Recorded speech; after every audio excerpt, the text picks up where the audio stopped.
ফজরের নামাজ সামনে কাতা আদায় করা বদর জিহাদের শামিল। ধরে কোন কথা ঠিক কিনা? বদর যুদ্ধের শামিল। আপনি কি মনে করছেন এই শীতের রাত্রে ল্যাপ ফেলা দিয়ে, কম্বল ফেলা দিয়ে, ঠান্ডা পানিতে ওযু করে আপনি ফজরের নামাজ পড়তে যাচ্ছেন? ফেরেশতারা আপনাকে দেখতেছে, আল্লাহ পাক আপনাকে দেখতেছে। যুবকেরা নামাজ ধরো। এক নামাজি পারবে যাবতীয় খারাপ থেকে তোমার বাসায় দিতে। ধরে কোন কথা ঠিক কিনা? মসজিদের উন্নয়ন, মসজিদ দোতলা না। আমার গাড়ি আটকে দেখো, হুজুর টাকা দেন। আর কিসের টাকা? বলে মসজিদ দোতলা করা লাগবে। মসজিদ দোতলা করা লাগবে। তো ফজরের খবর কি? এক কাতারে হয় না। জোহরের খবর কি? ফজরের চাইতে কম। আসরের খবর কি? ফজরের মতোই। মাগরিবের খবর কি? কোনোদিন 1.5 কাতার, কোনোদিন 1 কাতার। এশার খবর কি? ফজরের মতোই। মসজিদের মধ্যে কয় কাতার? 9 কাতার। তো 9 কাতারে এখনো 2 কাতারে হয় নাই, দোতলা করবে কেন? তখন বলে হুজুর ওই যে জুমার দিনে সবার শেষে আগে যায়, ওই শালাকের জন্যই দোতলা করা লাগতেছে। জুমার দিনে সবার শেষে আগে যায় ওই শালা, ওরা মুসল্লি না, ওরা হলো ফাওয়াইলুল মুসাল্লিন। জোরে কোন কথা? কথা বল না। 5 ওয়াক্ত নামাজের মধ্যে ফজরের নামাজ সামনে কাতারে পড়া, এটা জাতা কথা না। কথা কয় না, কথা কয় না। মুরব্বীদের আমি বলতেছি না, যুবকদের বলতেছি কথা।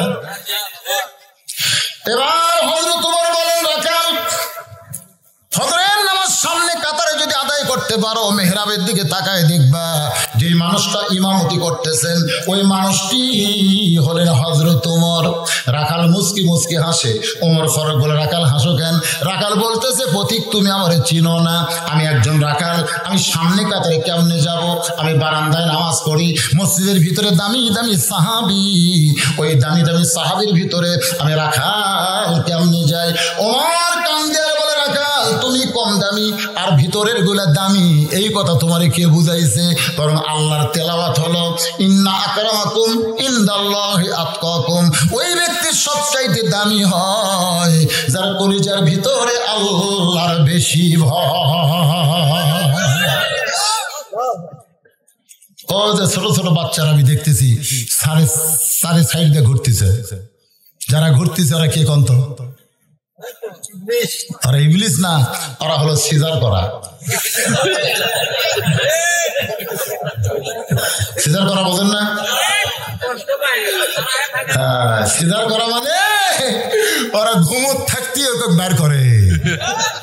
আমি যখন হয়েছি আমার দাদি আমাকে কইছে, তুই ভাই রে তোর টাইনে বের করতে করতে তোর মাথা লম্বা হয়ে গেল। মানে মাথা আমার লম্বা হয়ে গেছে। পরে দাদি কয়েকে থাবে থাবে তোর মাথা গোল করছে। আমাকে দুনিয়াতে আসতে কষ্ট হচ্ছে। ধরে কোন কথা ঠিক কিনা? আর এই শালা সিজার করা না, খালি পেট কাটিছে, ঘুমের মধ্যে আছে। মানে 5 দিন পরে ওই বাড়াবি, তার আগেই জব বের করছে, এমনি খালি ঘুরতেছে। আশ্চর্য হয়ে যায়। তোরা খাড়া থাক, বসার চান্স নাই, বসো। দেখো বসে না, বসো।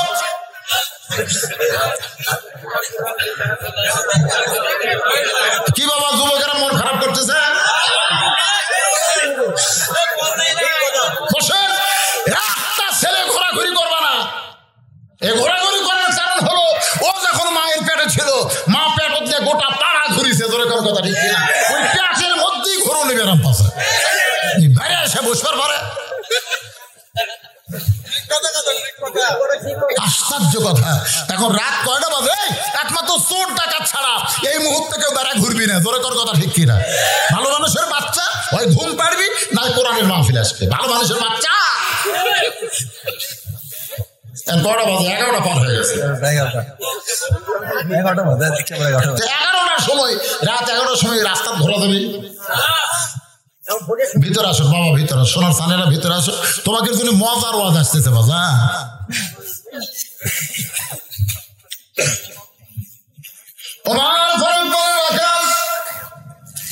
বরং ওমরকে যদি দেখবার চাও তাহলে ফজরের নামাজ সামনে কাতারে আদায় করা লাগবে। রাখাল বলতেছে, আজকে এশার নামাজ পড়ার পর আমি আর বাড়ি যাব না। ওমর ফারুক বললেন, কেন বাড়ি যাইবা না? বলে, বাড়ি যদি যাই, যদি ফজর সামনে কাতারে না পাই, তাহলে হযরত ওমরকে আমি দেখতে পাবো না। ওমর ফারুক বলে, রাখাল তাহলে কি করবা?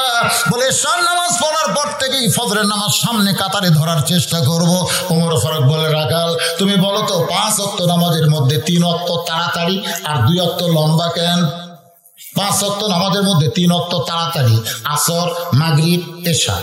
কি আসর শেষ হতে মগরিব, মগরিব শেষ হতে এশা, ধরে কর ঠিক কিনা? কিন্তু এশা থেকে ফজর, ফজর থেকে জোহর, এই 2 ওয়াক্ত লম্বা কেন? রাখাল বলতেছে ও পথিক আমি তো জানি না। ওমর ফারুক বললেন রাখাল ফজর থেকে জোহর লম্বা সময় দেওয়ার কারণ হলো এই লম্বা সময়ের মধ্যে মানুষ কৃষি কাজ করবে, খেতে খাবারে কাজ করবে, অফিস করবে, চাকরি করবে, ব্যবসা করবে। এইগুলো কাজ কাম করতে গিয়ে তার দেহের যে ক্ষয় হবে, এসা থেকে ফজর লম্বা সময় দেওয়ার কারণ হলো ওই লম্বা সময়ের মধ্যে ঘুম পারলে আল্লাহ দেহের ক্ষয় পুরা করে দিবে। তারপরে এশা থেকে ফজর এই মাঝখানের সময়টা কি জন্যে? ঘুমের জন্য। জোরে বলেন কিসের জন্য? ওমর ফারুক বললেন রাখাল তোমার যদি ঘুম ধরে তখন তুমি কি করবা? রাখাল বলতে ঘুমটা যদি ধরে তাহলে মসজিদের ভিতরে কোনো এক জায়গায় ঘুমায়া যাব। যে বলছে মসজিদের মধ্যে কোন এক জায়গায় ঘুমায় যাব, সঙ্গে সঙ্গে ওমর ফারুকের চেহারা রক্তের মতন লাল হয়ে গেছে। ওমর ফারুক বলে রাখাল মসজিদের মধ্যে ঘুম পাড়ার দলিল দে। তুই যে কইলি মসজিদের মধ্যে কোন এক জায়গায় ঘুমায় যাব, তার একটা দলিল থাকা লাগবে। জোরে কোন কি থাকা লাগবে?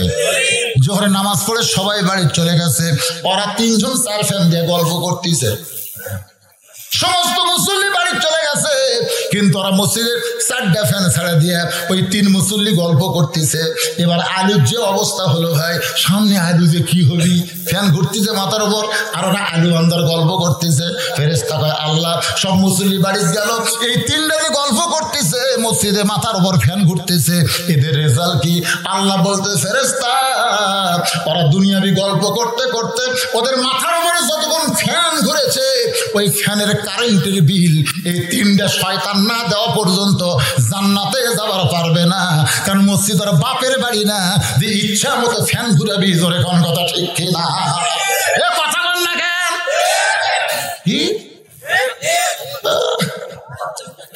নিজের বাড়ির মতন মসজিদে সিএল ঢুকছে। জোরে কোন কথা ঠিক কিনা? আমাকে কান সারাত খালি জুতের বাড়ি সিয়ার কি রে? তোমার জামাতে নামাজ পড়া লাগবে না। আমি কিছুক্ষণ আগে আয়াতটা বললাম লা ইকাল্লিফুল্লাহু নাফসান ইল্লা উসআহা। বাংলাদেশের সরকার 60 বছর চাকরি করলে টাকার চাকরি করবার সুযোগ দেয় না। কি জন্য দেয় না? তোর চোখের পাওয়ার কমে গেছে, তোর হাত থরথর করে কাঁপে, তোর কোমর বেদনা করে, তোর আবার চাকরি কি রে? তখন কয় আমি কি করবো? বসে খাবো, বসে খা। যৌবন যদি আমি সরকারকে দিবার পারিস, বুড়া বয়সে তো পেনশন দিবার পারবো না। তুমি যৌবন বয়সে যদি আল্লাহকে নামাজ দিতে পারো, বুড়া বয়সে ঠিক মতো নামাজ না পড়তে পারলেও ওই যৌবনের নামাজের পেনশন তোমাকে সারা জীবন সওয়াব আল্লাহ দিয়ে দিবে। ধরে কোন কথা? সরকারের দয়া আছে, আল্লাহর দয়া নেই। ওই যৌবন বয়সে চাকরি না করে বুড়া বয়সে চেয়ার লেচ্ছে, পেনশন নিবে। নামাজের ভিতরে এবং বাহিরে কয় ফরজ? 13 ফরজ। জোরে বলেন কয় ফরজ? তার মধ্যে একটা ফরজ হলো দাঁড়িয়ে নামাজ পড়া।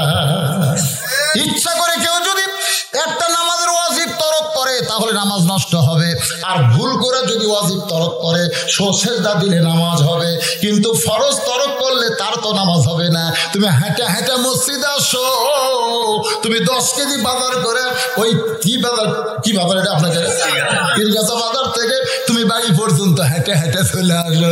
তুমি হাঁটতে পারো, কিন্তু চেয়ারত গেলে তুমি চেয়ারম্যান কেন হও? কোন আসনে তুমি চেয়ারম্যান? কোনটি ভোটটাছে? আল্লাহর বান্দার একটু মনোযোগ দেন। ওমর ফারুকের মতন যদি নেতা থাকতো, বাংলাদেশে একটা চেয়ারও মসজিদের মধ্যে ঢুকতো না। ধরে কোন কথা ঠিক না? একটু মনোযোগ দিয়ে শোনেন। ওমর ফারুক বলে রাখাল ভাই বরং আজানের গুরুত্ব দিও। ফজরের নামাজ সামনে কাতারে আদায় করলে তুমি হযরত ওমরকে দেখতে পাওয়া। রাখাল বললেন পথিক শুধুমাত্র হযরত ওমরকে দেখার জন্য আমাকে ফজরের নামাজ সামনে কাতারে আদায় করা লাগবেই ইনশাআল্লাহ। এতদিন রাখাল নামাজ পড়েছে বারান্দায়, কিন্তু আজকে নামাজ পড়বে কোন কাতারে? যেই মাত্র মুয়াজ্জিন আযান দিয়েছে, এতদিন রাখাল কিন্তু ঢিল ঢাল মতো হেঁটেছে, কিন্তু আজকে আর ঢিলা ঢালা নাই, সামনে কাতারে যাওয়ার জন্য মসজিদের বারান্দা থেকে এবার দরজায় গিয়ে বলতেছে আল্লাহুম্মা আফতাহলি আবওয়াব রাহমাতিক।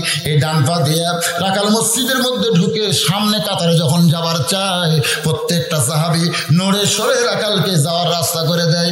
রাখাল মনে মনে কয় আল্লাহ, এতদিন বারান্দায় থেকে মনে করছিলাম ভিতরে দামি দামি সাহাবী আর আমি একজন রাখাল, কিন্তু আজকে ভিতরে ঢুকে দেখতেছি আমিও যা এরাও তা। এটা ভিতরে না ঢুকলে বোঝা যায় না। আমি নিজের চোখে 5 স্টেশন মসজিদে দেখছি ভাই, ডান পাশে একজন গোড়া আওয়ামী লীগ, ডান পাশে যিনি দাঁড়াচ্ছে তিনি হচ্ছেন গোড়া আওয়ামী লীগ, আর বাম পাশে যিনি দাঁড়াইছে তিনি হলেন গোড়া বিএনপি, আর মাঝখানে যিনি চান্স নিচ্ছে তিনি হলেন গোহরা জামাত। আমি নিজের চোখে দেখছি রে, ডান পাশে আওয়ামী লীগ, বাম পাশে বিএনপি, মাঝখানে জামাত, তিনজন মিলে কাতার সোজা করতেছে। ধরে কি সোজা করতেছে?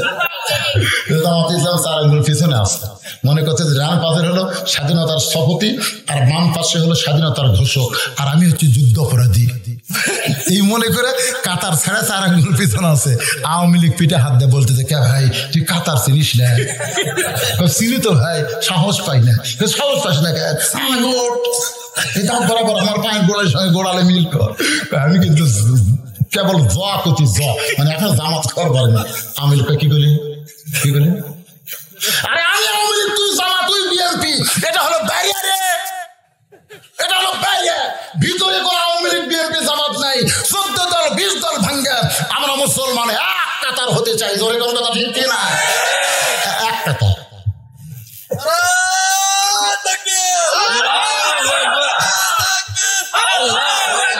দুনিয়ার মুসলমান, আপনারা একজন আওয়ামী লীগ, একজন বিএনপি, একজন জামাত হতে পারেন, কিন্তু আল্লাহ ব্যাপারে আমাকে কোন দল আছে? নবীর ব্যাপারে কোনো দল আছে? টাকলে উড়ে তো আওয়ামী লীগের লোক, আওয়ামী লীগের লোক না, তুই কোন দলের লোক? কোন দলের লোক?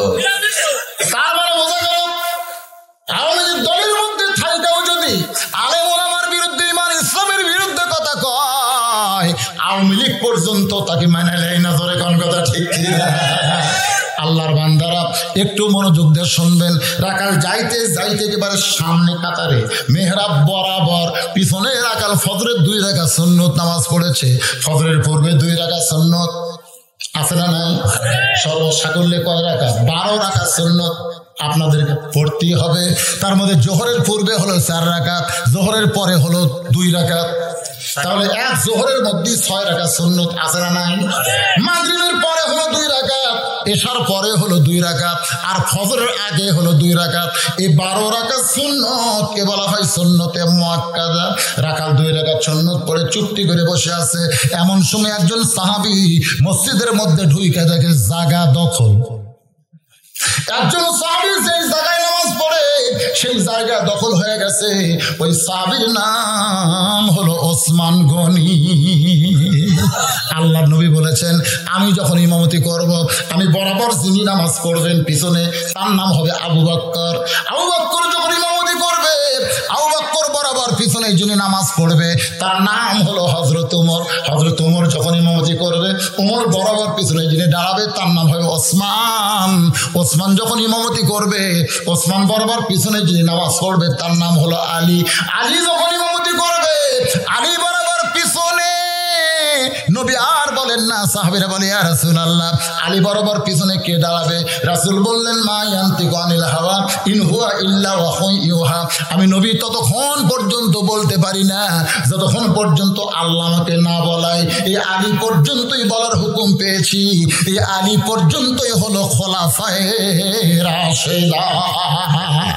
তাহলে হযরত ওমর যখন ইমামতি করবে, ওমর বরাবর পিছনে যিনি দাঁড়াবে তার নাম কি? সবাই জোরে কন্যা এক বাক্যে তার নাম কি? এসে দেখে জায়গা দখল।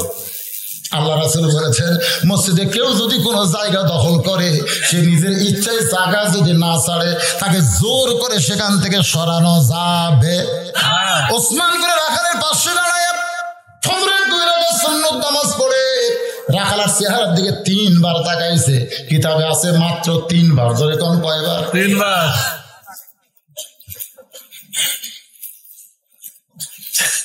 2 বার হচ্ছে, 3বার কে বলছো?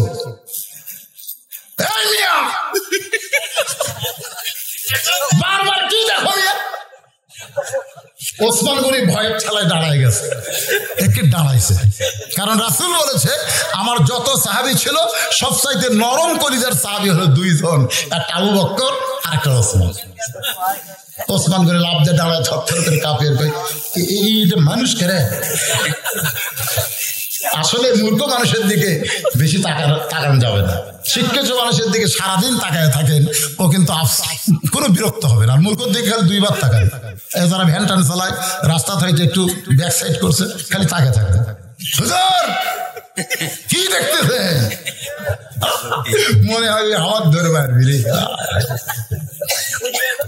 আমি কই শোন বাবা, অটো ভ্যান চলাস, ব্রেক দুর্বল রে, চাকা আছে কোন রে, এটা আসতে চলা, তোরাই পড়বো তোরাই মরবো, দুর্ঘটনার কথা ঠিক কিনা? কিন্তু মাঝখানতে যে 2টা যাত্রী আছে, এরকম হয়ে যায় বিপদ রে। অটো ভ্যান আসার পরে যা মোশান হচ্ছে ভাই, রাস্তাঘাট সব দখল।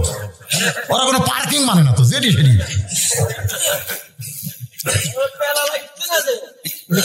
না। অটো ভ্যানালার আবার রাগ করেন না। আমার মনে হয় বাংলাদেশে যত মানুষ তার সাথে বেশি ভ্যান হচ্ছে। তারপরে বলি কে ভাই আজকে কি হলো? 600। আমি কি করে এই বাংলাদেশের মানুষ বাদ দেখি দিন পরে যাচ্ছে নাকি? কার ভয়? পরে বুঝলাম যে এখনকার মানুষেরা এমন নবাব হচ্ছে যে 10 হাত আর হাঁটে না। 10 হাত আর হাঁটে না, তাহলে হাঁটতেছে বর্তমান ডায়াবেটিস রোগী চলে গেছে। ওরা আর ভ্যানও চলে না রে। আজকে যারা হাঁটতেছেন না, আপনার কোনো হাঁটা লাগবে, জোরে কোন কথা ঠিক হাঁটা লাগবে। পুরুষ মানুষ এই যুবকেরা হাঁটো না কেন? দৈনিক দৈনিক সামনে মেয়েদের আসলাম আসতেছে, তুই কি মনে করতেছেন এইরকম গাম্বুরা শরীরে মুমিন ইমান টেকাবে? ইমাম মেহেদুল হাসান আসতেছে যুদ্ধ সামিল হওয়া লাগবে। প্রত্যেকদিন সকালে কাঁচা কাঁচা চাউল খাবেন, 1 মুঠ চাউল খায় 2 গিলাস পানি খাবেন, পানি খায় বুক দন দিবেন 100 টাকা করে। আর মেয়ে মানুষের দড়ি খেলে না, দড়ি দড়ি খেলা বোঝেন না? মেয়ে মানুষের দড়ি খেলা, ওই দড়ি আপনি 100 বার এরকম ঘুরাবেন আর লাফাবেন। যুবকের সাইজ হবে সাইজ বাঘের মতন। এখন তো সব চোখ ডেবে গেছে, সারাদিন খালি ফেসবুক এই এই এই করতেছে। যুবকেরা সময় নষ্ট করো না বাবা। ঈসা সাল্লাম দৈনিক 70 বার মাথার পাগড়ি বাঁধতেছে, দৈনিক 70 বার মাথার পাগড়ি বাঁধতেছে। দুনিয়াতে যে নাফরমানি চলতেছে, এই নাফরমানি মানা যায় না। আল্লাহ বলতেছি ধৈর্য ধর, তোমার আগে ইমাম মেহেদিকে পাঠাবো। মেহেদি বাহিনীকে আগে তৈরি করা লাগবে। আমাদের বাংলাদেশ থেকে ইমাম মেহেদির বাহিনী তৈরি হওয়ার দরকার আছে না নাই? দরকার আছে না? আল্লাহ রাসূল বলেছেন মান সাল্লাল্লাহু তাআলা আশ-শাহাদাতা বিসিদকিন মান সাল্লাল্লাহু তাআলা শাহাদাতা বিসিদকিন বাল্লাগাহুল্লাহু মানাজিলা শুহাদা ওয়া মাতা আলা ফিরাশিহি রাওয়াহুল বুখারী কিতাবুল মাগাজি। ইমাম মেহেদির সঙ্গে হওয়ার সাথী হওয়ার নিয়তে শাহাদাতের তামান্না নিয়ে ইসলামী আন্দোলনে যারা কর্মী হবে, ওই মাতা আলা ফিরাশিহি, সে যদি নিজের বিশ্রামে মৃত্যুবরণ করে, বাল্লাগাহুল্লাহু মানাজিলা শুহাদা, হাসরের ময়দানে আল্লাহ তাকে শহীদদের কাতারে দাঁড় করায় দিবে। তাহলে এখন থেকে চেষ্টা করার দরকার আছে না নাই? ওসমান গনি দাঁড়ায় কাঁপতে কাঁপতেছে, বলতেছে ভাইজান আমি আপনার দিকে বারবার 3 বার তাকাইছি, আপনি এত গরম হয়েছেন কেন? বলে আমি রাখাল। ওসমান গনি বুঝবার পারছে রাখাল হলে তার ভাষা কোনোদিন নরম হওয়া চলবে না। আল্লাহ রাসূল বলেছেন প্রত্যেকটা অভিভাবককে আল্লাহ রাখালের দায়িত্ব দিছে। সুবহানাল্লাহ কবেন না? প্রত্যেকটা অভিভাবককে আল্লাহ কিসের দায়িত্ব দিছে? এখন আপনি হয়তো ভাবতেছেন হুজুর আমি তো অভিভাবক, কিন্তু আমার তো গরু ছাগল নাই, আমি কিসের রাখালি করবো? আপনি চোখ বন্ধ করে দেখেন, আছে আছে, চোখ বন্ধ করেন, 45 বছরের একটা গাভী আছে, 22 বছরের একটা আগে আছে, দেখেন চোখ বন্ধ করে দেখেন, 17 বছরের একটা বকনা আছে, দেখেন না কেন? ভালো করে দেখেন। 45 বছরের গাভী হলো আপনার বউ, মাঝে মধ্যে ভারতে স্টার জলসা দেখে, ধরে কোন কথা ঠিক কিনা?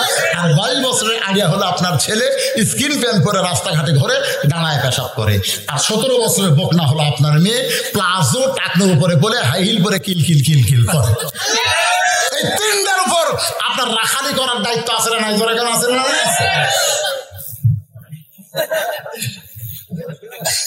আল্লাহ নবী কেমন রাখাল ছিলেন? ঘরের মধ্যে ঢুইকা থেকে 9 বছরের ফাতেমা হাতের মধ্যে চুরি দিয়ে মুসকি মুসকি হাসতেছে। 9 বছরের মেয়ে হাতে চুরি দিয়ে মুসকি মুসকি হাসে। নবী ঘরের মধ্যে ঢুকলেন না।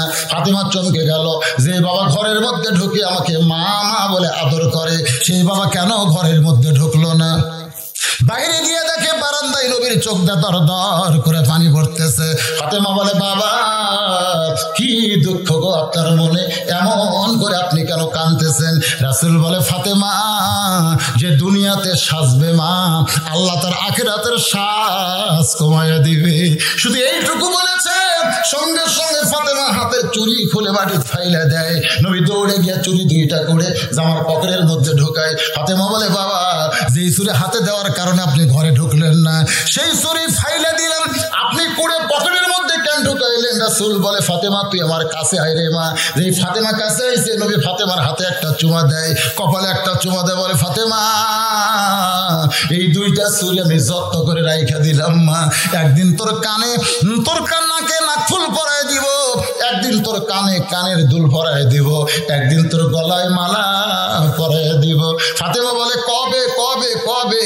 আল্লাহর নবী বললেন, যেদিন তোমার বিবাহ হবে। ও ফাতেমা, মেয়েরা কেবলমাত্র এক ব্যক্তির জন্য সাজতে পারবে, এক ব্যক্তির জন্য সাজতে পারবে মা। সেই ব্যক্তি হলো তার স্বামী। স্বামী ছাড়া অন্য কোনো পুরুষের জন্য মেয়েরা সাজতে পারবে না। সেই ফাতেমা খাদিজাতুল কুবরা একদিন নবীর হাত ধরে কাঁদতেছে। রাসূল বলে, খাদিজা কান্দো কেন? বলে, হুজুর 63 বছর বয়স হয়ে গেল, যে কোনো সময় আমার মৃত্যু হবে, মরার আগে আমার কি খুশির খবর নাই? আল্লাহ রাসূল বলেন, আমার কাছে আসো, তোমাকে খুশির খবর দেই। এই দুনিয়াতে 10 জন পুরুষকে আল্লাহ জান্নাতের সার্টিফিকেট দিচ্ছে, 10 জন নারীকেও আল্লাহ জান্নাতের সার্টিফিকেট দিচ্ছে। খাদিজা বলে, হুজুর 10 জন নারীকে কাকে কাকে আল্লাহ জান্নাতের সার্টিফিকেট দিল? আল্লাহ রাসূল বললেন, পুরুষের মধ্যে 1 নম্বর হলো আবু বকর, আর নারীদের মধ্যে 1 নম্বর হলো খাদিজাতুল কুবরা। যেই বয়সে 1 নম্বর জান্নাতি খাদিজাতুল কুবরা, সঙ্গে সঙ্গে মা খাদিজা লাভ দিয়ে উঠে মুসকি মুসকি হাসতেছে। রাসূল বলে, খাদিজা আনন্দ তো ভালোই লাগতেছে। বলে, হুজুর 1 নম্বর জান্নাতি। আল্লাহ রাসূল বলে, খাদিজা আপনি যদি 1 নম্বর জান্নাতে হন, তাহলে 2 নম্বর জান্নাতে মেয়ে কে হবে? খাদিজা পুরুষের মধ্যে 2 নম্বর ওমর, 3 নম্বর ওসমান, 4 নম্বর আলী, তাহলে মেয়েদের মধ্যে 1 নম্বর খাদিজা হয়েছে, 2 নম্বর কে হলে ভালো হয়? খাদিজা বলে, নবী গো 2 নম্বর আমার কলিজার টুকরা ফাতেমা হইলে ভালো হয়। আল্লাহর নবী বলেন, খাদিজা আল্লাহ আপনার পেট থেকে 4টা মেয়ে দিছে। জোরে কোন কয় মেয়ে? 4টা মেয়ে দিছে। রুকিয়া, জয়নাব, কুলসুম আর ফাতেমা। আপনি রুকিয়া, জয়নাব, কুলসুমার কথা বাদ দিয়ে আপনি ফাতেমার 2 নম্বর হওয়ার কথা কেন বলতেছেন? খাদিজা মুসকি মুসকি হাসের বলে, নবী গো আপনি হলেন বাবা, আপনি বুঝবেন না, আপনি বুঝবেন না। কারণ বাবা আনন্দে মাতিয়া সাগরে ভাসাইয়া সেই যে চইলা যায় কবর লয় না। মাজন ধরিয়া উদরে কতই কষ্ট করে, 10 মাস পরে হয় প্রসবের বেদনা। এমন দরদি ভাবে কেউ হবে না আমার মা গো। আমার 4টা মেয়ের মধ্যে ফাতেমা যখন আমার পেটে ছিল, আমি তখন বুঝতে পেরেছি। ফাতেমা যখন প্রসব হয়েছে, তখন আমি বুঝতে পেরেছি ফাতেমা যেমন তেমন কোনো মেয়ে নয়। সোনাল্লাহ কন না কে? আল্লাহ রাসূল বললেন, খাদিজা আপনার কথা আল্লাহ বলা যাচ্ছে না। খাদিজা বললেন, হুজুর কেন? রাসূল বললেন, তুমি হইলে 1 নম্বর জান্নাতি। খাদিজা আপনি হইলে 1 নম্বর জান্নাতি, কিন্তু আপনার ফাতেমা তো জান্নাতি নয়। খাদিজা দৌড়ে এসে নবীর মুখ ধরে বলতে, হুজুর ফাতেমা যদি জান্নাতি না হয় তাহলে ফাতেমার খবর কি? রাসূল বললেন, জান্নাতি নারীদের নেত্রী। আপনারা তো সুবহানাল্লাহ করলেন বারে, কিন্তু তো সুবহানাল্লাহ কয় না। আপনার তো সুবহানাল্লাহ বলেন, বুঝলেন না দেখে, কিন্তু খাতি তো সুবহানাল্লাহ হয় না। মুখ ব্যাখ্যা করে নবীর কাছে বসে বলতেছে পাল্টা দেন, পাল্টা দেন, আমাকে জান্নাতে যাদের নেত্রী ঘোষণা করেন আর ফাতেমাকে 1 নম্বর জান্নাতি বলেন। নবী বুঝতে পারলেন মেয়েদের স্বভাব হলো নেত্রী হওয়া। জোরে কোন কি হওয়া? এক নেত্রী ক্ষমতায় থাকবে আর এক নেত্রী জেলখানা ঢুকে থুবে। জোরে কোন কথা ঠিক? এত অসুস্থ ভাই রে, মরিয়া যাবি।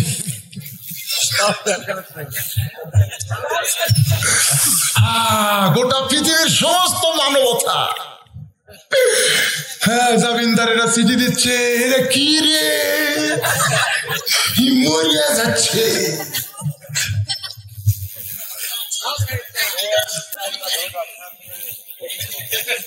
কথা কথা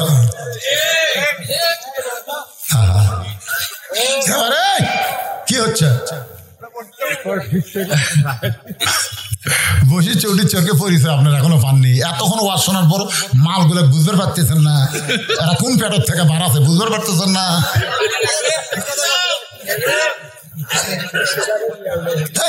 বোঝা যাচ্ছে না এত কি, খালি দেখালে আমার বোঝেন। আসলে এরা পারবে না তো, কারণ এরা আমার এলাকায় এক লোকের জায়গায় হুজুর 11 মাস পর খিদে দেয়, কেন রোজার মাসও খিদে 11 মাস পর খিদে লাগে না, 30টাও লাগে না, আর রোজার মাসের চাঁদ ওঠার পর থেকে হেইরে খিদে আমার বেড়া যায়। হুজুর আমার অপরাধ কি? আমি এগুলো আমি জানি না, তোর মায়ের কাছে যা, তোর মা বাসা আছে আছে, যা মায়ের কাছে যা। ওই মায়ের কাছে বলতে কেমন 11 মাস আমার খিদে কম, রোজার মাসে খিদে মা বলতেছে তোর দাদি শয়তানি করছে। তুই যখন আমার পেটত ছিলি তখন তোর দাদি কি কইছে, ওই পেটের দাগ সাইজ করার জন্য রোজা থাকতে আমার নিষেধ করছে। আমি রোজা থাকলে তুই নাকি শুকা যাবো, এই রোজার মাসে আমি খাইছি তুইও খাইছি। রোজার মাসও তোর পেটের মধ্যে খাওয়ার অভ্যাস আছে, আর বাইরে হয়ে তুই খাওয়া বন্ধ করে পারিস? এরা পেটের মধ্যেই ঘোরার অভ্যাস আছে, ওরা বাইরে এসে ঘোরা বন্ধ করবে। কি বলতেছে খাদিজা, জানি মা আমি জানি কোন মেয়ে আমার কিরকম, এটা পেটের মধ্যে থাকতে আমি বুঝতে পেরেছি। বলেন সুবহানাল্লাহ। আপনি তো বাবা, আপনি কি বুঝবেন? আপনি আনন্দে মাতে সাগরে ভাসে সেই যে চলে গেছেন, খবর নিয়েছেন। আল্লাহ নবী বললেন খাদিজা মন কষ্ট নিও না, আল্লাহ যদি আমাকে দেয় আমি তো দিতে পারি না। আল্লাহ আমাকে ঘোষণা দেওয়ার কথা বলেছে, তুমি হইলে 1 নম্বর জান্নাতি আর ফাতেমা হইল জান্নাতি নারীদের নেত্রী। সঙ্গে সঙ্গে খাদিজা নবীর হাতটা ধরে বলে, রাসূলুল্লাহ কোন আমলের কারণে আমি খাদিজাকে বাদ দিয়া ফাতেমাকে আল্লাহ খাতুনে জান্নাত ডিগ্রি দিল, এটা যতক্ষণ আপনি না বলবেন ততক্ষণ আমি খাদিজা আপনার হাত ছাড়বো না। এই বলে খাদিজা নবীর হাতটা চাইফা ধরেছে। আমার মা বোনেরা যারা পর্দায় আছে তাদের জন্য এই ওয়াজটা শোনার দরকার আছে না নাই? আছে না নাই? কোন আমলের কারণে মা ফাতেমাকে আল্লাহ খাতুনে জান্নাত ডিগ্রি দিল? আমার মা বোনেরা যারা পর্দায় আছেন একটু মনোযোগ দিয়ে কানটা ফালায় দেন, কিন্তু কোনের বিরুদ্ধে আমি আপনাদেরকে সেই আমলটার কথা বলবো। আর আপনারা যারা বসে আছেন আমার মা বোনেরা যদি ভালো হয় তাহলে আমাদের লাভ না লস? খুব আজকে আমরা বেড়া শান্তি পাই, বাড়ির মধ্যে শান্তি পাই না। তাই বাড়ির মধ্যে গেলি খালি ঝাঁকড় ঝাঁকড় শুরু হয়। স্বামী কই তুই কলের গান নাকি রে? একবার বাপের বিরুদ্ধে, একবার মায়ের বিরুদ্ধে, একবার বোনের বিরুদ্ধে, মানে স্বামীর যে 14 গোষ্ঠী আছে এর বিরুদ্ধে সারাদিন খালি বক বক বক বক করে করে। এই জন্য অনেক মরদ মানুষকে বাইরেই ভালো সবারে বাড়িতে যাও না, অশান্তি রে। আজকে এই অবস্থা যখন করবো মায়েরা শুনবে, আগামীকাল থেকে আপনাকে বাড়ি যেন আল্লাহর জান্নাত হয়ে যাবে। খাতুনে জান্নাত কোন আমলের কারণে আল্লাহ দিয়েছে আমার মা বোনদের জন্য শুনতে হবে, কারণ খাদিজাতুল কুবরা নবীর হাতটা ধরে বসে আছে। ওগো নবী কোন আমলের কারণে আমাকে বাদ দিয়া আল্লাহ ফাতেমাকে খাতুনে জান্নাত ডিগ্রি দিল, এটা যতক্ষণ আপনি না বলবেন ততক্ষণ আমি খাদিজা আপনার হাত ছাড়ব না। ওসমান গনি বলে ভাইজান আপনি রাখাল? বলে হ্যাঁ। সামনে কাতারে আসার কারণ কি? কারণ হলো দেখার জন্যে। সারা জীবনের সাধনায় একটাবার যদি দেখতে পাই আর আমার দেখার দরকার নাই। আজকে দেখা হলে আমি চলে যাব, আর কোনোদিন আমি সামনে কাতারে আসবো না। আমি বারান্দায় নামাজ পড়ি, আমার সামনে কাতারে আসার কোনো দরকার নাই। আজকে আইসি শুধু দেখার জন্যে। ওসমান গনি চুপটি করে বসে বলতেছে, ভাইজান আজকে আপনি দেখতে পারবেন তার কি গ্যারান্টি আছে? রাখাল বলে 1000বার গ্যারান্টি আছে। ওসমান গনি বলতেছে, কয়েক বছর হলে সামনে কাতারে নামাজ পড়তেছি, এখন পর্যন্ত আমার দেখা হলো না, এখন পর্যন্ত আমি দেখতে পেলাম না। রাখাল বলে, কি বলতেছেন ভাই? বলে, কয়েক বছর হলে সামনে কাতারে নামাজ পড়ি, এখন পর্যন্ত আমি দেখতে পাইলাম না। ওসমান গনি যাকে দেখতে চাই তিনি হলেন নামাজের মালিক আল্লাহ, আর রাখাল যাকে দেখতে চাই তিনি হলেন আল্লাহওয়ালা। জোরে কোন ঠিক কিনা? রাখাল যাকে দেখবে তিনি কি? আল্লাহওয়ালা। জোরে কোন তিনি কি? ওসমান গনি যাকে দেখবে তিনি হলেন আল্লাহ। রাসূল বলেছে, আনতাবুদুল্লাহ কাআন্নাকা তারাহু ফাইন লাম তাকুন তারাহু ফাইন্নাহু ইয়ারাকা। আল্লাহ নবী বলেছেন, তুমি যখন ইবাদতের মধ্যে শামিল হবে, ইবাদতের মালিক আল্লাহকে তুমি দেখতে পাবে। সুবহানাল্লাহ কোন না কেন?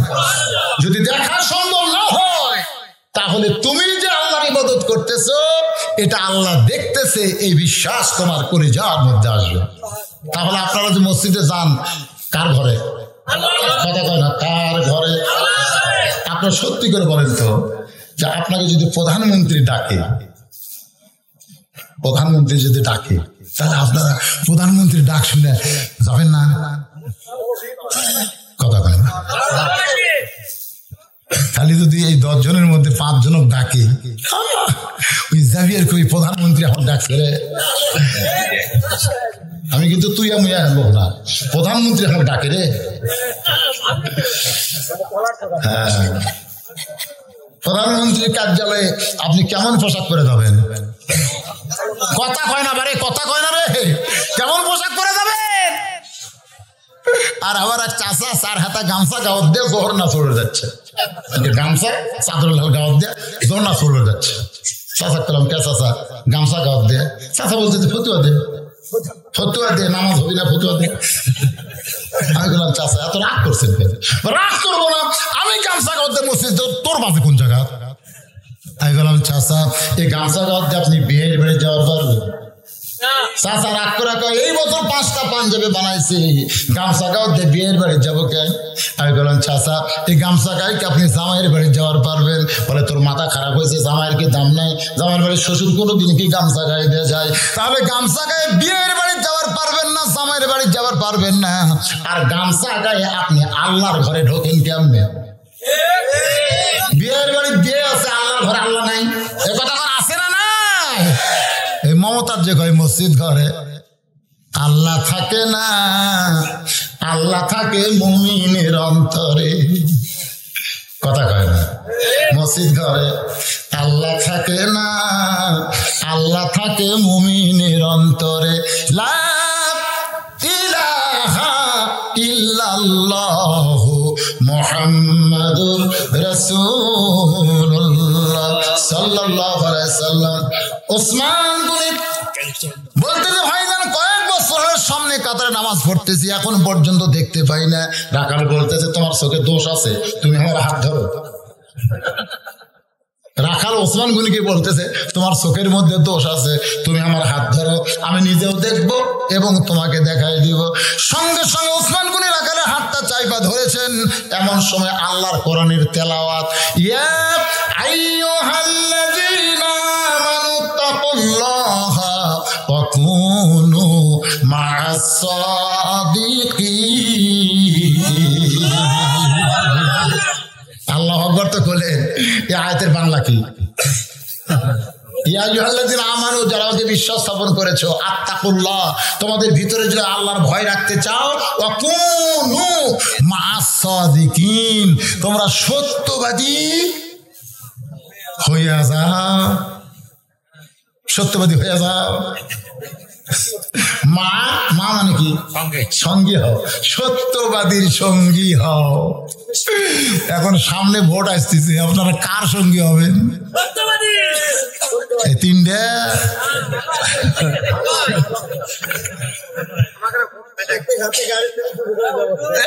শোনেন শোনেন, আমি কথাটা কই, ভোটের কথা এখানে নাই। কোনো মাস সাদিকিন, সত্যবাদীর সাথে হও। আপনারা বলেন তো বর্তমানে সত্যবাদী কারা?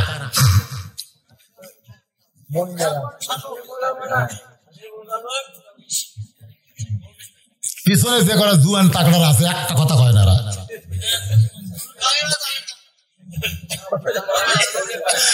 সত্যবাদী ওই ছোটবেলায় একটা গান শুনছিলাম, কলিকালের জামানা আসল বলতে মানা, হক কথা বললে তোমায় মারবে রে, আসল কথা বললে তোমায় জেলে দিবে রে। বর্তমানে যে সমস্ত আলেম ওলামারা জেলের মধ্যে আছে, মনে করেন কোন অপরাধ করে তারা জেলের মধ্যে নাই, তারা হক কথা বলার অপরাধে জোরে কোন ঠিক কিনা ভাই? ভাইজান কখনো আসদিকিন রাখালের হাতকে ধরছে ওসমান গনি। ওসমান খালি ওসমান কর না পারে, হ্যাঁ ওসমান গনি করে। কি আপনাকে দক্ষিণ পাড়া ওসমান নাকি? ওসমান গনি রাখালের হাতটা চেপে ধরে বসে আছে। কিছুক্ষণ পর নামাজের সময় হয়েছে। নামাজের যখন সময় হয়, তখন জামাতের সময় যখন হয়েছে, তখন আকামত শুরু হয়েছে। যেই মাত্র আকামত শুরু হয়েছে, এমন সময় হযরত ওমর মেহরাবের মধ্যে ঢুকতেছে। এই যে 3-4টা মিনিট একটু মনোযোগ দিয়ে কথাগুলো শুনবেন, তাছাড়া কিন্তু এই সাথে পেঁয়াজ খাবেন। মেহরাবের মধ্যে হযরত ওমর ঢুকছেন। এখন আপনারা চিন্তা করেন হযরত ওমর মেহরাবের মধ্যে কোন দিকটা ঢুকলো। আজকে আমাদের বাংলাদেশের ইমামেরা মসজিদের মেহরাবে গেলে দরজা দিয়ে ঢোকা লাগে, কিন্তু হযরত ওমর মেহরাবে ঢুকছে দরজা দিয়ে না। কারণ যখন কোরআনের শাসন চালু হবে, তখন মসজিদের ইমাম মানে সমাজের নেতা হবে, আর নেতার জন্য একটা রেস্টরুম থাকবে। এই মেহরাব বরাবর ওই ঘরে, সেই ঘর থেকে হযরত ওমর যেই মেহরাবের মধ্যে রাখাল যখন মুয়াজ্জিন যখন বলতেছেন কদ কামাতিস সালাহ কদ কামাতিস সালাহ, সঙ্গে সঙ্গে রাখাল আল্লাহ ওসমান গনি রাখালের হাত ছেড়ে দিচ্ছে। এতক্ষণ যে হাত ধরে আসছিল সে হাতটা ছাইড়ে দিচ্ছে। ছাড়াতে বলছে যে ভাইজান, ইমাম যদি ভুল করে মুসল্লি লোকমা দেয়, এখন আকামতই শেষ হয় নাই আর তুমি আল্লাহ আকবার লোকমা দিলে। রাখাল বলতেছে এই জন্যই তো তুমি কানা, এই জন্যই তুমি দেখবার পাও না। আমি কি জন্য লোকমা দিলাম মিয়া তুমি জানো না? সঙ্গে সঙ্গে দ্বিতীয় কাতারে একজন সাহাবী দৌড়ে এসে রাখালের হাতটা ধরে হেঁচকা টানতে পারে, তোকে দেখি আমার সন্দেহ হয়েছিল, তুই যারে কানা কানা বলতেছিস এই মহামানবকে তুই চিনিস? রাখাল বলতেছে এই ভিতরের কাউকে আমি চিনি না, আমি বারান্দায় নামাজ পড়ি ভাইজান। সাহাবী বলে রাখাল, তুই যারে কানা কানা বললি এই মহামানব হলো আল্লাহ নবীর ডবল জামাই ওসমান গনি। রাখাল ছোট বাচ্চার মতন ফোপায়ের কান্দে, আমি কোনোদিন ভিতরে ঢুকতে চাইনি। এই দামি দামি সাহাবী আমি চিনি না, এই দামি দামি সাহাবীর মধ্যে আমি রাখাল কেমনে ঢুকবো? কিন্তু ওই পথিক আমার সর্বনাশ করছে। এভাবে আঙ্গুল তোলে ওমর ফারুকের দিকে তাকায় বলতেছে ওই পথিক আমার সর্বনাশ করেছে। ওই পথিক আমারে কইছে যদি হযরত ওমরকে দেখতে চাও তাহলে সামনে কাতারে মেহরাব বরাবর তাকায় দেখবা, যেই মানুষটা মেহরাবের মধ্যে ইমামতি করবে ওই মানুষটি হলো হযরত ওমর। আমি শুধুমাত্র হযরত ওমরকে দেখার জন্যে আজকে বারান্দা থেকে সামনে কাতারে আইছি, কিন্তু সামনে কাতারে এসে ওই প্রতীককেই যদি মেহরাবে দেখতে পাই তাহলে তোমরাই বলো আমার লোকমা দেওয়া ছাড়া তো উপায় নাই। আমি আল্লাহু আকবার লোকমা দিয়া ওই প্রতীককে ওই জায়গা থেকে সরাই দিয়া ওই জায়গায় হযরত ওমরকে আমি এক নজর দেখতে চাই। হাজার হাজার সাহাবীরা কাঁদতেছে, সমস্ত মুসল্লি সাহাবীরা যখন কান্দে রাখাল চিল্লায় বলে আল্লাহ বারান্দায় নামাজ পড়া ভালো, এর ভিতরে কেন কান্দা কান্দি শুরু হয়ে গেল? ওসমান গনি বলে রাখাল ভাই এ হাজার হাজার সাহাবী কান্দার কারণ হলো তুমি যারা পথিক বলতেছো তিনি হলেন হযরত ওমর। গাছের গোড়া কাটলে গাছটা যেমন ঠাস করে পড়ে যায়, যায় রাখাল মেহরাবের মধ্যে তেমন পড়ে গিয়া কাটা মুরগির মতো ছটফট করার বলে, আমিরুল মুমিনিন, আমি আপনাকে তওবা পড়াইছি, আমি আপনারে মুনাফিক কইছি, আমি আপনারে ভণ্ড কইছি, আমিরুল মুমিনিন, আমি আপনারে তওবা পড়াইছি, আমি আপনারে মুনাফিক কইছি, আমি আপনারে ভণ্ড কইছি, এত কথা বলেছি গো আমির, আপনি অধম রাখালকে কিছুই বলেন নাই। সমস্ত সাহাবীরা চিল্লায় বলে, এই পাগল কে রে, কারে তওবা পড়াইছে, কারে মুনাফিক কইছে, কারে ভণ্ড কইছে, এই পাগল কে রে? সঙ্গে সঙ্গে ওমর ফারুক দেখলেন গোটা মসজিদের পরিবেশ হাট বাজারের মতন হইচই শুরু হয়ে গেছে। ওমর ফারুক জোড়হাত করে বললেন, আতিউল্লাহ ওয়া আতিউর রাসূল ওয়া উলিল আমরি মিনকুম, আল্লাহর আনুগত্য করো, নবীর অনুসরণ করো, আমি যদি তোমাদের আমির হই আমাকে তোমরা মানো। সমস্ত সাহাবী চিল্লায় বলে, একবার কেন হাজারবার মানি। তাহলে তোমরা শোনো, আমারে তওবা পড়াইছে, আমার মুনাফিক কইছে, আমারে ভণ্ড কইছে, আমার সামনে এমন কথা যখন উচ্চারণ করতেছে তার বিচার হবে, আর বিচার হবে আল্লাহর আইন দিয়ে। জোরে কর, কার আইন দিয়ে? আল্লাহর কোরআনের তেলাওয়াত দিয়ে আর বিচার হবে। এখন বিচার দেখবে না নামাজ আদায় করবে? তোমরাই বলো এই মুহূর্তে এর বিচার আমি করব আল্লাহর কোরআন দিয়ে, না তোমরা নামাজ আদায় করবে? সমস্ত সাহাবী চুপ মেরে চিন্তা করে, কারণ সব কিছুর আগে নামাজ। জোরে কোন, সব কিছুর আগে কি? কারণ আকামত যখন হয়ে গেছে, এখন নামাজ বাদ দেয় কেমনে এই কাম করে? ওমর ফারুক বললেন, রে মুসল্লি সাহাবীরা, মাত্র ফজরের ফরজ 2 রাকাত নামাজ পড়ানোর পরে আমারে তওবা পড়াইছে, আমারে মুনাফিক কইছে, আমারে ভণ্ড কইছে, আল্লাহর কোরআন দিয়ে বিচার হবে। তোমরা কারা কারা বিচার দেখবা? সমস্ত সাহাবী এক বাক্যে বলতেছে, আমরা যতক্ষণ না দেখবো ততক্ষণ এখান থেকে নড়বো না। ও বাজান, সাহাবী হযরত ওমরের কাছ থেকে ফজরের 2 রাকাত নামাজের পরে বিচার না দেখে নড়বে না। আমি সেই বিচার আল্লাহর কোরআন থেকে আপনাদের সামনে উপস্থাপন করব। কারা কারা শুনবেন আমার আল্লাহকে একটু হাত দেখান। লিল্লাহি তাকবীর। আচ্ছা, হাত নামান। কারা কারা শুনবেন না হাত তোলেন তো দেখি। মাত্র 2 রাকাত ফরজ নামাজ। ফজরের ফরজ কয় রাকাত? 2 রাকাত নামাজ আদায় করতে কতক্ষণ লাগবে? মানে যাই যেমন নামাজ পড়ে তাই তেমন মারতেছে। ওটি থেকে কে জানার কাছে 3 মিনিট, একজন লাস্টে কত 12 মিনিট, 5 মিনিটের কাছে। আচ্ছা, একটা সগলি মিলে একটা ফয়সালা করলে কেমন হয়? 10 মিনিট। 10 মিনিট। এই 10 মিনিট আপনাকে মসজিদের উন্নয়ন কল্পে একটু আপনাদের কাছে রুমাল যাবে, চাদর যাবে, একটা লোক কিন্তু উঠবেন না, উঠলি প্যারালাইসিস, উঠলি আর প্যারালাইসিস। এখানে উঠে দেখেন 1 মাসের মধ্যে না হলে তারপরে হয় না, হয় না, প্যারালাইসিস হঠাৎ হয় না। হ্যাঁ ছেলেরাই, যারা শুধু মসজিদ কমিটির ভলেন্টিয়ার, আমি তাদেরকে বলবো আপনারা ব্যাগ নেন, রুমাল নিয়ে ভিতরে নামেন। এখানে যদি কেউ থাকে হুজুর ব্যাগের মধ্যে নামে 500, 1000, 2000, আল্লাহর ঘর। গায়ের রং কেমন এটা দুনিয়ার কোনো পুরুষ কি জানে? খাদিজা বলতে পর্দাইশী, আমার ফাতেমা পর্দার ভিতরে জন্ম নিয়েছে। আল্লাহ রাসূল বলেন, আপনি শুধু ফাতেমার জন্মটা পর্দার বিষয়ে জানেন, কিন্তু আমি নবী বলতেছি ফাতেমা পর্দার ভিতরে বড় হবে, আবার পর্দার মধ্যে দুনিয়া থেকে বিদায় নিবে। ফাতেমার কবরকে আল্লাহ দুনিয়ার মানুষের কাছে পর্দা করে দিবে। শুধুমাত্র পর্দা বেশি হওয়ার কারণে আল্লাহ আপনাকে বাদ দিয়ে আপনার ফাতেমাকে খাতুনে জান্নাত ডিগ্রি দিয়েছে। আমি মা বোনদের জন্য বলবো, মা, সেই ফাতেমা যদি জান্নাতের নেত্রী হয়, আর সেই ফাতেমার সঙ্গে যদি জান্নাতে যাওয়ার চান, তাহলে বেপর্দা হইয়া কোনোদিন যাওয়া যাবে? জোরে বলেন, যাবে? এই জন্য ফাতেমার সঙ্গে জান্নাতে হবার গেলে মায়েদেরকে পর্দার মধ্যে থাকতে হবে। মেয়েরা যদি পর্দার মধ্যে আসে, সব ইবাদত করা তার জন্য সহজ আল্লাহ করে দিবে। জোরে কর সুবহানাল্লাহ। ফজরের 2 রাকাত নামাজ শেষ। 2 রাকাত। ওমর ফারুক বললেন, ইন্নাল্লাহা ইয়ামুরুকুম আন তুআদ্দুল আমানাতি ইলা আহলিহা ওয়া ইযা হাকামতুম বাইনান নাস আন তাহকুমু বিল আদল। রে সাহাবীরা, আমি বিচারপতি নই, বিচারপতি হলো আমার আল্লাহ। আলাইসাল্লাহু বিআহকামিল হাকিমিন। তোমরা সবাই নামাজের মধ্যে চিন্তা করছো যে নামাজ শেষ করে আমি ওর বিচার করব। আমি বিচারপতি না, বিচারপতিকে আজকে আমাদের বাংলাদেশের বিচারপতিরা যদি বিশ্বাস করতো যে আমরা বিচারপতি না, আলাইসাল্লাহু বিআহকামিল হাকিমিন, আসল বিচারককে, তাহলে বিচারের নামে আমাদের দেশে এরকম প্রহসন হতো না।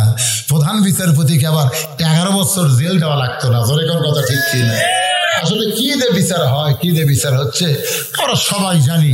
এই ব্যাপারে আমার বলার কোনো দরকার নাই। ওমর ফারুক যেই নামাজ শেষ, সালাম ফিরানোর পরে রাসূল কিন্তু 2 ওয়াক্তে সাহাবীর দিকে মুখ ঘোরায়, একটা হলো আসর আর একটা হলো ফজর। ওমর ফারুক বসে থাকলেন না, দাঁড়িয়ে গেলেন। সামনে কাতারে রাখাল কিন্তু 2 রাকাত নামাজ ফরজের মধ্যে শুধুই কেঁদেছেন। তার একটাই বিবেকের দংশন, যাকে সারা জীবনে একবার দেখার কল্পনা, আর তাকে আমি তওবা পড়ালাম, তাকে আমি মুনাফিক করলাম, তাকে আমি ভণ্ড করলাম, আমি কি হয়েছি এই চিন্তা করেই বিবেকের দংশনে রাখাল কিন্তু 2 রাকাতের মধ্যে শুধু কান্নাই করেছে। ওমর ফারুক রাখালকে বুকের মধ্যে দিলেন, রাখালের কপালে চুমো দিলেন, রাখালের কপালে চুমা দিয়া রাখালকে বুকের মধ্যে নিলেন। সমস্ত সাহাবীরা চিল্লায়ে বলে, ইয়া আমিরাল মুমিনিন, যে বলতেছে আপনাকে তওবা পড়াইছে, আপনাকে মুনাফিক কইছে, ভণ্ড কইছে, আপনি তার কপালে চুমা দিয়া তাকে বুকের মধ্যে নিলেন কেন? ওমর কান্দের বলে, সাহাবীরা রে, রাখালের এত কথা হজম করার পিছনে একটাই মাত্র কারণ, আমি রাখালের ভিতরে আল্লাহর কোরআন তেলাওয়াত দেখেছি। শুধুমাত্র আল্লাহর কোরআন তেলাওয়াত দেখার কারণে আমি এত কিছু হজম করেছি। আমি যদি হজম না করতাম তাহলে আল্লাহর কোরআন তেলাওয়াত আমি স্বচক্ষে দেখতে পেতাম না। আজকে যারা এখানে ওয়াজ শুনলাম ভাই, শুধু কোরআন শুনলে হবে না, বাস্তবে এই কোরআনের তেলাওয়াত, কোরআনের রাষ্ট্র, কোরআনের সমাজ আমাদের বাংলাদেশে চালু হোক, এই দৃশ্যটা আমাদের দেখার দরকার আছে না নাই? যদি দেখবার চাই তাহলে আমাদেরকে কোরআনের তেলাওয়াত, কোরআনের আন্দোলন, কোরআনের দলে আমাদের আসতে হবে। আল্লাহ আমাদের সবাইকে কবুল করুক। সকলে বলে আল্লাহুম্মা আমিন। আমার যে ভাইরা কষ্ট করে মেহনত করে মসজিদের উন্নয়ন কল্পে মাহফিল করেছে, আমি তাদেরকে বলবো আপনারাই মসজিদ করবেন। ব্যাগের মধ্যে রুমালে যাতেছে চট কেনা হবে, ঘরের মধ্যে বলছি কার্পেট কেনা হবে, কিন্তু মসজিদ নির্মাণ বাইরের মানুষের টাকা দিয়ে হবে না। এটা গ্রামের সবাই মিলে মসজিদ করতে হবে। আল্লাহ ইনশাল্লাহ তাদের দোতলা করার নিয়ত, দোতলা কেন 3 তলা হবে। আল্লাহ শুধু দোতলা 3 তলার সঙ্গে মুসল্লিও যেন আল্লাহ উন্নয়ন করায় দেয়। সকলে বলে আল্লাহুম্মা আমিন। আস্তাগফিরুল্লাহাল্লাযী লা ইলাহা ইল্লা হুয়াল হাইয়্যুল কাইয়্যুম ওয়া তুবু ইলাইহি লা হাওলা ওয়ালা কুওয়াতা ইল্লা বিল্লাহিল আলিয়্যিল আযীম। আল্লাহুম্মা সাল্লি আলা মুহাম্মাদ। দরুদে ইব্রাহিম নামাজে যে দরুদটা পড়ে আপনারা সকলে পড়েন, আল্লাহুম্মা সাল্লি আলা মুহাম্মাদ ওয়া আলা আলি মুহাম্মাদ কামা সাল্লাইতা আলা ইব্রাহিম ওয়া আলা আলি ইব্রাহিম ইন্নাকা হামিদুম মাজিদ। আল্লাহুম্মা বারিক আলা মুহাম্মাদ ওয়া আলা আলি মুহাম্মাদ কামা বারাকতা আলা ইব্রাহিম ওয়া আলা আলি ইব্রাহিম ইন্নাকা হামিদুম মাজিদ। অত্র এলাকার সমস্ত যুবকদেরকে আমি বলবো, বাজান এই মুহূর্তে তোমাদের আর ভলান্টিয়ারি করা লাগবে না, তোমরা ভিতরে আসো, তোমরা ভিতরে আসো, মোনাজাতে শামিল হও, মোনাজাতে শামিল হও। আমাদের সকলের হেদায়েতের জন্য, নাজাতের জন্য, জান্নাতের জন্য আল্লাহর কাছে মোনাজাত করার দরকার আছে না? এখন সমস্ত যুবকদেরকে নিয়ে আমি একটু মোনাজাত করতে চাই। যুবকেরা ভিতরে আসো, বাবা ভিতরে আসো, সবাই ভিতরে আসো। ফজরের নামাজ আমাদেরকে জামাতের সঙ্গে আদায় করা লাগবে, মনে আছে? ওমরকে যদি দেখতে চাও ফজরের নামাজ সামনে কাতারে।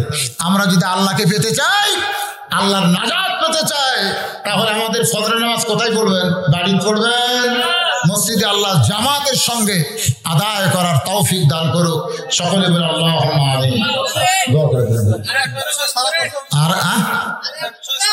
কোন বিষয়?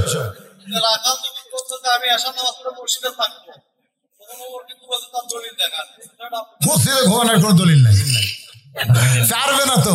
শুধু এতেকাফ। আপনি যে সূরা কদর, আপনার আমার আগে যে হুজুর ওয়াজ করলো, সূরা কদরতে ওয়াজ করলো না? হ্যাঁ, লাইলুন মিন খায়রুম মিন আলফি শাহর, লাইলাতুন খায়রুম মিন আলফি শাহর। একটা রাত আছে যে রাত সারা রাত ইবাদত করলে 1000 মাসের চাইতে সব বেশি। ওই একটা রাত ঘুম পাড়ার কথা না জাগার কথা? সালামুন হিয়া হাত্তা মাতলাইল ফজর। আর এই যে এতেকাফ, রমজান মাসের শেষ দশকে একটা এতেকাফ আছে না? এই এতেকাফে আপনি মসজিদে ঘুমাতে পারবেন। এখন তাবলীগ ভাইয়েরা যারা মসজিদে ঘুমায় তাদের বাইরে ঘুমানোর জায়গা নাই, দূর থেকে তারা আসে, আপনি দেখবেন তারা ইতিকাফের নিয়তেই কিন্তু মসজিদে ঘুমায়। আপনি দেখবেন খেয়াল করে, ওযু করে নামাজ পড়তে পড়তে, জিকির করতে করতে, দরুদ পড়তে পড়তে ঘুমায়। এটা ঘুমটা কিন্তু ঘুম নয়, এটা হলো ইবাদত। এই ঘুমটা কি ইবাদত। হ্যাঁ, এই তাসবিহ দলিল, সাদৃশ্য দলিল, কিন্তু ডাইরেক্ট দলিল শুধু ইতিকাফ। اللهم آمين اللهم أنت السلام ومنك السلام تبارك يا ذا الجلال والإكرام। আয় আল্লাহ তাআলা, যারা কষ্ট করে মেহনত করে এত সুন্দর আয়োজন করে আজকে জান্নাতের বাগান লাগাই দিয়েছে, মেহেরবানি করে আজকের মাহফিল তাদের সকলের হেদায়েতের জন্য, নাজাতের জন্য, জান্নাতের জন্য কবুল করো। এই মাহফিলে শুরু থেকে শেষ পর্যন্ত যত আলোচনা হলো, এর মধ্যে যদি ত্রুটি হয়, ভুল হয়, মাফ করে দিও। এর যা হাদিয়া মঞ্জুর করো। সোনার মদিনায় নবী পাকের রওজা মুবারকে আল্লাহ তুমি কবুল করে নিও। তামাম আম্বিয়া কিরাম, আসহাবে কিরাম, তাবিঈন কিরাম, তাবিঈন কিরাম, তামাম পৃথিবীর মাটির নিচে যত মুমিন মুমিনা আছে আল্লাহ সকলের আরওয়াহ ফরে হাদিয়া কবুল করো। আমরা যারা হাত তুলেছি, আমাদের মধ্যে জনম দুঃখনী মা যাদের কবরে চলে গেছে, আল্লাহ মেহেরবানি করে মায়ের কবর জান্নাতের টুকরা বানাও। বাবার বাড়িঘর সবই আছে, আমি সহ আমরা যারা বাবা হারাইতি হয়ে গেছি, আল্লাহ মেহেরবানি করে বাবার কবরকে জান্নাতের টুকরা বানায় দাও।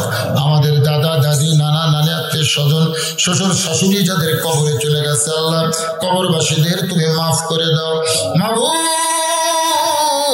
এ আটবাড়িয়া বামুনিয়া শাহী মসজিদকে তুমি কিয়ামত পর্যন্ত কবুল করো।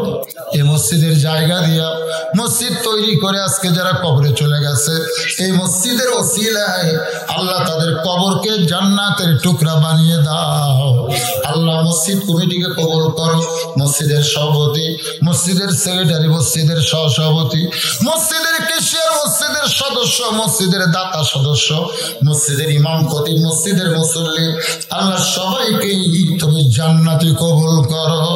মসজিদের আশেপাশে যাদের মতো বসবাস, আল্লাহ 5 ওয়াক্ত নামাজ মসজিদ জামাতের সঙ্গে আদায় করার তৌফিক দিয়ে দাও। আল্লাহ আল্লাহ যারা নিয়ত করে নগদে বাকিতে আজকে দান করেছে, ব্যাগের মধ্যে দান করেছে, এখানে 50,000 টাকাও দান করেছে, 20,000 টাকাও দান করেছে, এখানে অনেকে বলে নাই গোপনে দান করেছে, আল্লাহ সকলের দানগুলোকে জান্নাতের বিনিময় হিসাবে কবুল করে নাও। আল্লাহ আল্লাহ আমি গুনাহগার মাবুদ, যার 2 খানা পছন্দ হয় সেই 2 হাতের ওসিলায় আজকের গোটা মাহফিলকে আল্লাহ তুমি কবুল করো। আল্লাহ করোনা ভাইরাস থেকে আমাদের বাংলাদেশকে তুমি হেফাজত করো। আল্লাহ আল্লাহ আমার বাংলাদেশে নিয়ে কেউ ষড়যন্ত্র করুক, আল্লাহ সেই ষড়যন্ত্র করতে না পারে সেই তৌফিক তুমি দিয়ে দাও। আল্লাহ আল্লাহ তাআলা আমার মা বোনেরা পর্দার অন্তরালে বসে বসে অশ্বদে চাবেদা সালিহা পর্দারজি কবুল করে মা ফাতেমার চরিত্র দান করো।